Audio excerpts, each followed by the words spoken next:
நம்ம சேனலை சப்ஸ்கிரைப் பண்ணாதவங்க சப்ஸ்கிரைப் பண்ணுங்க. கூடவே பெல் ஐகானை கிளிக் பண்ணிங்கன்னா நாங்கள் அப்லோட் பண்ணுற வீடியோவை நீங்கள் உடனுக்குடன் பார்க்கலாம். Hello friends, welcome to pebbles. அனைவருக்கும் இனிய தீபாவளி நல்வாழ்த்துக்கள். நான் செய்ய போகிறது பாதுஷா ரசகுல்லா. இது வந்து தீபாவளி ஸ்பெஷல். எல்லாருமே வந்து வீட்டில் ட்ரை பண்ணி பார்க்கலாம். அதாவது ரொம்ப சுலபமாக செய்கிறது தான். மைதா மாவு இருந்தாலே போதும். அதே மாதிரி இதுக்கு வந்து மில்க் வந்து நம்ம ரசகுல்லாவுக்கு வந்து என்னென்னா கெட்டியான பால் வாங்கிக்கணும். அதை வந்து லெமன் ஜூஸ் விட்டு பிழிஞ்சு நம்ம அதுக்கப்புறம் நம்ம செய்ய போகிறோம். வாங்க எப்படி செய்கிறதுன்னு பார்க்கலாம். நான் இன்றைக்கி செய்ய போகிறது பாதுஷா தீபாவளி ஸ்பெஷல். தேவையான பொருட்கள்: மைதா மாவு 150 கிராம்ஸ், அரை டேபிள் ஸ்பூன் சுகர் எடுத்துக்கலாம், பேக்கிங் பவுடர் வந்து அரை டேபிள் ஸ்பூன், ஒரு 20 முந்திரி எடுத்துக்கலாம், ஏலக்காய் தூள், நெய் வந்து 2 டேபிள் ஸ்பூன் எடுத்துருக்கேன், தயிர் வந்து 2 டேபிள் ஸ்பூன். இது வந்து 2 கப் வந்து மைதா மாவுக்கு நான் 1 கப் வந்து சுகர் ஆட் பண்ணுறேன். இது வந்து இன்னும் 1 கம்பி பதம் காய்ச்சினாவே போதும். இப்போ எப்படி செய்கிறதுன்னு பார்க்கலாம். ஃபஸ்ட்டு நம்ம ஒரு பவுலில் சுகர் போட்டுக்கலாம். இதில் வந்து அதே அளவுக்கு வந்து நம்ம தண்ணி ஆட் பண்ணிக்கலாம். அதாவது மூழ்கிற அளவுக்கு இருந்தாவே போதும். ஃபஸ்ட்டு இந்த பாகு காய்ச்சி நம்ம தனியாக வச்சுடுவோம். இது மூழ்கிற அளவுக்கு கரெக்டாக இருக்கும். 1 கம்பி பதத்துக்கு காய்ச்சி நம்ம தனியாக எடுத்து வச்சுக்கலாம். நான் மைதா மாவு எடுத்திருக்கேன். ஃபஸ்ட்டு வந்து பேக்கிங் பவுடர், அதுக்கப்புறம் சுகர். இதை வந்து நல்லா நம்ம பிசைஞ்சுக்கலாம். அடுத்து கீ எடுத்துக்கலாம். கீ வந்து 2 டேபிள் ஸ்பூன் எடுத்திருக்கேன் நான். கீ இல்லைன்னா பட்டர் கூட நீங்கள் 2ல் எது வேணாலுமே ஆட் பண்ணிக்கலாம். இது வந்து என்னென்னா நல்லா லேயராக வரதுக்கு ஹெல்ப் பண்ணும். நம்ம பிடிச்சா இந்த மாதிரி நிற்கணும். இது நிற்கலை. நம்ம வந்து அடுத்து தயிர் ஆட் பண்ணிக்கலாம். தயிர் போடுறதுனால என்னென்னா நல்லா சாஃப்டாக இருக்கும் பாதுஷா. அதுக்காக நம்ம தயிர் ஆட் பண்ணியிருக்கோம். இப்போ கொஞ்சமாக நம்ம தண்ணி ஆட் பண்ணிவிட்டு, ரொம்ப ஊற்ற வேண்டாம். இது வந்து ரொம்ப அதாவது லூஸாக இருக்கணும்னு அவசியம் இல்லை. கொஞ்சம் கெட்டியாக இருந்தால் தான் பாதுஷா வந்து நல்லா வரும். இன்னும் லைட்டாக தண்ணி விட்டுட்டால் போதும். இதுக்கு மேலே தண்ணி நம்ம விட வேண்டியதில்லை. இந்த மாவு பார்த்திங்கன்னா லேயராக வரும்.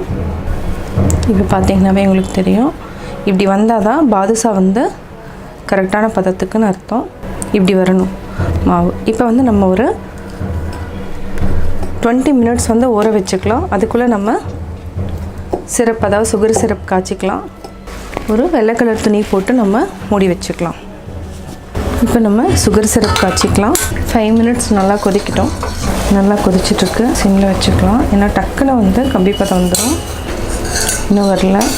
இது கூட நம்ம வந்து ஏலக்காய் தூளையும் ஆட் பண்ணிக்கலாம். இது வந்து நல்லா வாசமாக இருக்கும் பாதுஷா. அதுக்காக இது வந்து ஆப்ஷனல் தான். நீங்கள் தேவைன்னா போட்டுக்கோங்க, இல்லைனா வேண்டாம். இப்போ நம்ம செக் பண்ணி பார்க்கலாம். இப்போது ஒரு கம்பி பதம் வந்துருச்சு. நம்ம வந்து ஆஃப் பண்ணிக்கலாம். 20 மினிட்ஸ் ஆகிடுச்சு. மாவு நல்லா ஊறி இருக்கும். அதாவது என்னென்னா ரொம்ப லூஸாகவும் இல்லை. இப்போ பார்த்திங்கன்னா தெரியும், நல்ல லேயராக இருக்கும். பாதுஷாவும் நல்லா சாஃப்டாக வரும். அதே மாதிரி இந்த லேயராக இருந்துச்சுன்னா தான் பாகு வந்து நல்லா ஊறும். இப்போ வந்து நம்ம சின்ன சின்ன உருண்டைகளாக போட்டுக்கலாம். எவ்வளோ சைஸ் வந்து உங்களுக்கு வேணுமோ அந்த சைஸ் உருட்டிக்கலாம். நான் வந்து மீடியம் சைஸ் தான் போடுறேன். ரொம்ப சின்னதும் இல்லை, ரொம்ப பெருசும் இல்லை. லைட்டாக எண்ணெய் இருந்துச்சுன்னா எண்ணெய் தொட்டுக்கோங்க. இந்த மாதிரி பிடிச்சிட்டு நடுவில் ஹோல், இந்த பக்கம் ஹோல். இதே மாதிரி நம்ம ரிப்பீட்டடாக செஞ்சுட்டு இருந்தாலும் என்ன ஆகும்னா அந்த லேயர் வந்து நிறையா ஃபார்ம் ஆகும். ஃபஸ்ட்டு வந்து நம்ம நல்லா ஒரு ரவுண்ட் ஷேப்புக்கு எல்லாத்தையுமே நம்ம பிடிச்சிக்கலாம். இந்த மாதிரி உருண்டைகளாக நம்ம பிடிச்சிக்கலாம். அடுத்தது லைட்டாக கொஞ்சம் நல்லா பட்டை பண்ணிவிட்டு இது கூட நல்லா ஒரு ஹோல்ஸ் போட்டுக்கலாம். இதே மாதிரி நம்ம எல்லாத்தையுமே பண்ணிக்கலாம். இந்த மாதிரி நம்ம பிடிச்சி வச்சுட்டோன்னா ரொம்ப ஈஸியாக இருக்கும். இப்போ வந்து டீப் ஃப்ரை பண்ணிக்கலாம். இப்போது எண்ணெய் நல்லா காஞ்சிருச்சு. நல்லா ஹை ஃப்ளேமில் வச்சுட்டு எண்ணெய் சூடானதுக்கப்புறம் நம்ம ஸ்லோ பண்ணிக்கணும். அப்போ தான் வந்து உள்ளே இருக்கிறது எல்லாமே நல்லா வேகும். நீங்கள் சைஸ் வந்து பெருசு வேணுன்னா பெருசாகவும் போட்டுக்கலாம். நான் வந்து மீடியம் சைஸ் தான் போட்டிருக்கேன். இது உள்ளே நல்லா வெந்துருச்சுன்னா உங்களுக்கு லைட்டாக அந்த வெள்ளை போயிட்டு லைட்டாக ப்ரௌன் ஆகிறப்போ நம்ம ஹை ஃப்ளேமில் வச்சுக்கலாம். திருப்பி போட்டுக்கலாம். இது வந்து என்னென்னா சிம்மில் வச்சு தான் வேக வைக்கணும். நீங்கள் ஹை ஃப்ளேம் வச்சிட்டிங்கன்னா உள்ளே இருக்கிறது வேகாது. உள்ளே இருக்கிறது அப்படியே வந்து நல்லா அந்த கன்சிஸ்டன்சி வந்து கரெக்டாக இருக்காது. மாவு மாதிரி அப்படியே இருக்கும். சிம்மில் வச்சுட்டு நம்ம அதுக்கப்புறம் ஹை ஃப்ளேமில் வச்சுட்டு பொன்னிறமாக வர வரைக்கும் வறுத்துட்டு அதுக்கப்புறம் நம்ம சுகர் சிரப்பில் ஆட் பண்ணோன்னா, அதாவது உள்ளே ஃபுல்லாக அந்த பாகும் நல்லா இறங்கிடும். லேயராக இருக்கிறதுனால ஈஸியாக இறங்கிடும். இப்போ வந்து பார்த்திங்கன்னா தெரியும், இந்த ஸ்டேஜில் வந்து இப்போ நம்ம ஹை ஃப்ளேமில் வச்சுக்கலாம். திருப்பி போட்டுக்கலாம். ஏன்னா இது வந்து சீக்கிரமாக சடனாக வெந்துடும், நம்ம அதனால் செக் பண்ணிகிட்டே இருக்கணும். இப்போ பார்த்திங்கன்னா பொன்னிறமாக ஆயிடுச்சு, நம்ம எடுத்துக்கலாம். இதை வந்து ஒரு 4 4 5 5 6 இந்த மாதிரி எடுத்துகிட்டு நம்ம சிரப்பில் போட்டுட்டு 2 சைடும் திருப்பி போட்டுட்டு அதுக்கப்புறம் நம்ம எடுத்து வச்சுக்கலாம். இப்போ நம்ம ஃப்ரை பண்ணியிருக்கிறது எடுத்து லைட்டாக வெது வெதுன்னு தான் இருக்குது. நம்ம லைட்டாக இது மேலே வந்து சிரப்பை ஊற்றிடணும். சிரப் வந்து ரொம்ப கூலாக இருக்கக்கூடாது, கொஞ்சம் வெது வெதுப்பாக இருக்கணும். இதை ஒரு 2 நிமிஷம் இந்த பக்கம், அதுக்கப்புறம் நம்ம திருப்பி போட்டுக்கலாம். அது வரைக்கும் நல்லா ஊறட்டும். இப்போ நம்ம திருப்பிக்கலாம்.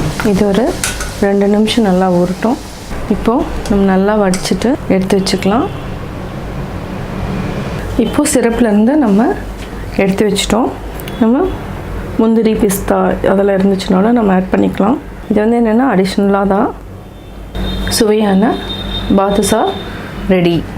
நான் இன்றைக்கி செய்ய போகிறது ரசகுல்லா, தீபாவளி ஸ்பெஷல். தேவையான பொருட்கள், நம்ம 1 லிட்டர் வந்து ஃபுல் க்ரீம் மில்க் எடுத்துக்கலாம். 1 கப் சுகர் எடுத்துக்கலாம். லெமன் ஜூஸ் வந்து 2 டேபிள் ஸ்பூன் எடுத்திருக்கேன். 3 ஏலக்காய். நம்ம வந்து தோல் எடுத்துட்டு அந்த சீட் மட்டும் நல்லா தட்டி போட்டுக்கலாம். ஃபர்ஸ்ட் வந்து நம்ம 1 லிட்டர் பாலை காய்ச்சிட்டு நம்ம ஃபர்ஸ்ட் பன்னீர் வந்து ப்ரிப்பேர் பண்ணிக்கலாம். இப்போ எப்படி செய்யறதுன்னு பார்க்கலாம். இப்போ அடுப்பில் வந்து 1 லிட்டர் பால் காய்ச்சறதுக்காக வச்சிருக்கேன். ஃபர்ஸ்ட் நல்லா பொங்கி வரட்டும். அதுக்கப்புறம் நம்ம கொஞ்சம் கொஞ்சமாக லெமன் ஜூஸ் வந்து ஆட் பண்ணிக்கலாம். இப்போ பால் வந்து பொங்கி வர போகுது. எப்போவுமே ரசகுல்லா செய்கிறப்போ நீங்கள் ஃபுல் க்ரீம் மில்க் வாங்கிக்கோங்க. அப்போ தான் வந்து நல்லா பன்னீர் வந்து நல்லா கெட்டியாகவும் இருக்கும், ரசகுல்லா வந்து டேஸ்ட்டாகவும் இருக்கும். இப்போ வந்து சிம்மில் வச்சுக்கோங்க. ஆஃப் பண்ணிக்கலாம்.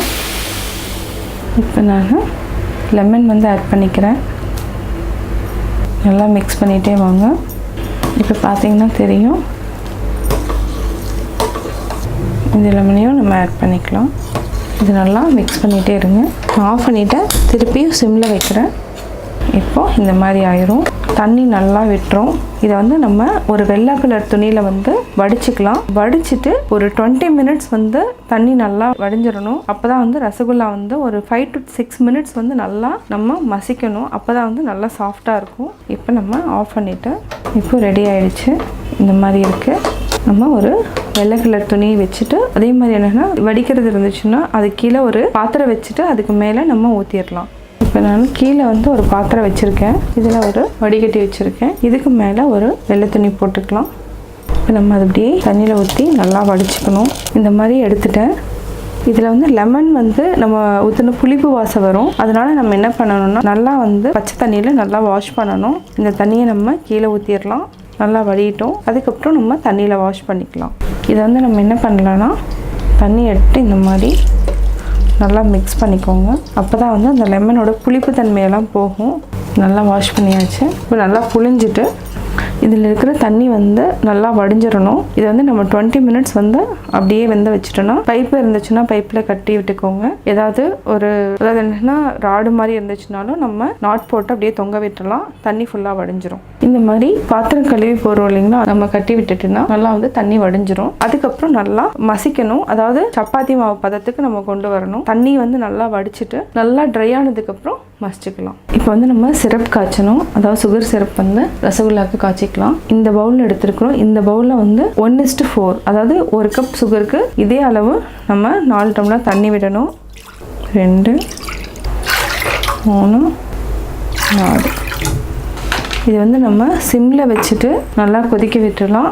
அதுக்குள்ளே பன்னீர் வந்து நம்ம மசிச்சுக்கலாம். இது வந்து நான் ஒரு 10 மினிட்ஸ்க்கு அப்புறம் தான் சிரப் காய்ச்சுறேன். நல்லா சர்க்கரை கரையவும் நம்ம அதுக்குள்ளே பால் வந்து ரெடி பண்ணிக்கலாம். இப்போ நம்ம பிளேட் எடுத்துக்கலாம். பிளேட்டில் இப்போ 20 மினிட்ஸ் ஆகிடுச்சு. இப்போ பார்த்திங்கன்னா தண்ணி எதுவுமே இருக்காது, நல்லா ட்ரை ஆகிடுச்சு. இது வந்து ஒரு 5 to 10 மினிட்ஸ் வந்து நம்ம நல்லா ஹேண்ட் வாஷ் பண்ணிவிட்டு நல்லா மசிச்சு விடணும். இப்படி நல்லா தேய்ச்சி விடுங்க. அப்போ தான் வந்து நல்லா மசியும். நல்லா அழுத்தி அழுத்தி பிசையணும். அப்போ தான் வந்து அந்த மாவு பதத்துக்கு வரும். இதே மாதிரி நம்ம நல்லா பிசைஞ்சிக்கலாம்.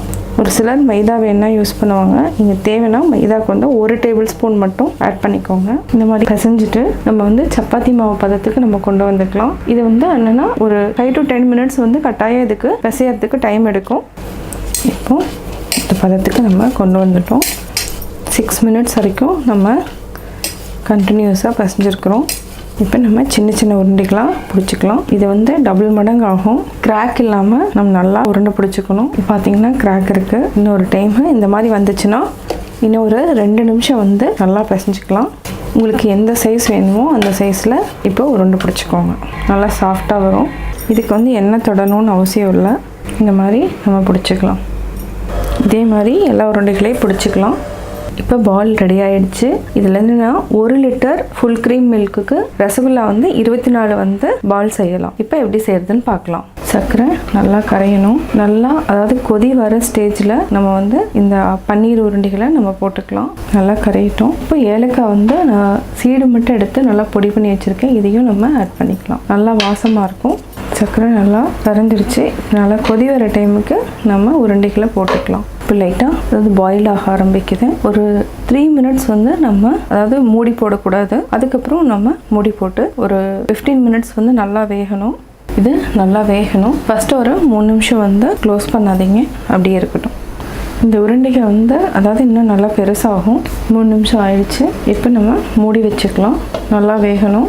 ஃபஸ்ட்டு வந்து இது ஒரு 12 மினிட்ஸ் வந்து நல்லா வேகட்டும், மூடியே இருக்கட்டும். அதுக்கப்புறம் நம்ம ஓப்பன் பண்ணி பார்க்கலாம். இப்போ 12 மினிட்ஸ் ஆயிடுச்சு. செக் பண்ணி பார்க்கலாம். இப்போ ரசகுல்லா நல்லா வெந்துடுச்சு. நம்ம போட்டது சின்ன பால் தான்.